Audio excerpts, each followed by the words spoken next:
சற்று முன் கிடைக்கப்பெற்ற மிக மிக முக்கியமான செய்தி ஒன்று வெளியாகி இருக்கிறது. உதயநிதியை கைது செய்து டெல்லிக்கு அழைத்து சென்ற போலீஸ்.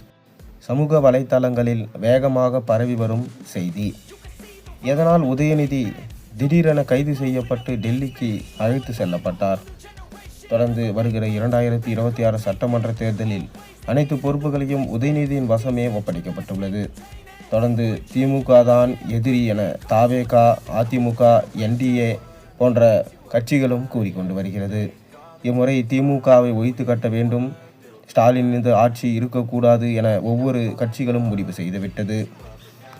இதற்கு காரணம் உதயநிதியின் நண்பரான ஜாபர் சாதிக் கிட்டத்தட்ட 15 மாதங்களுக்கு முன்பு கைது நடவடிக்கை மேற்கொண்டு அவரை கைது செய்யப்பட்டது. அவர் செய்த செயல்கள் கிட்டத்தட்ட தமிழகத்திற்கே இழிவு நிலையாகவும் தலைகுனியும் நிலையும் ஏற்படுத்தியிருந்தது.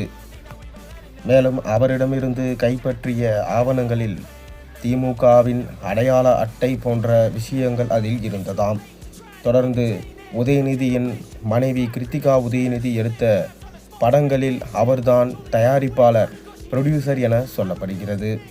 அது மட்டும் இல்லாமல் அவர் பல்லாயிரம் கோடிகளை மோசடியான முறையில் சேர்த்து அதை வெளிநாட்டில் பதுக்கி வைத்திருப்பதும் தெரிய வந்திருக்கிறது. மேலும் அவர் போதைப் பொருட்களை வெளிநாட்டிற்கு கடத்தியது போன்ற விஷயங்களை ஒப்புக்கொண்டார் என சொல்லப்படுகிறது.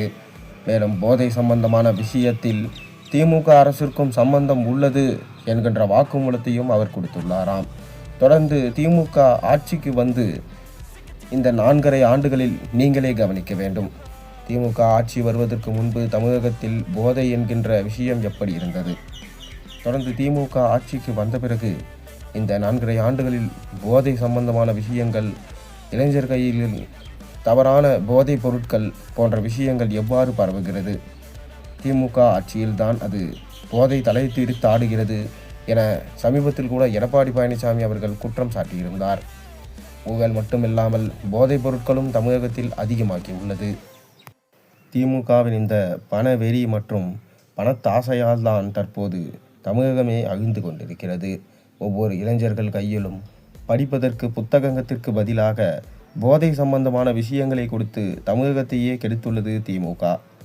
தொடர்ந்து கோபாலபுர இல்லத்திற்காக தனது சொத்துக்களை சேர்க்க வேண்டும் என ஸ்டாலின் மற்றும் உதயநிதி ஸ்டாலின் இவ்வாறு பல விஷயங்களை மறைமுகமாக செய்ததாக தற்போது சோசியல் மீடியாவில் ட்ரெண்டிங்காக பரவி வருகிறது.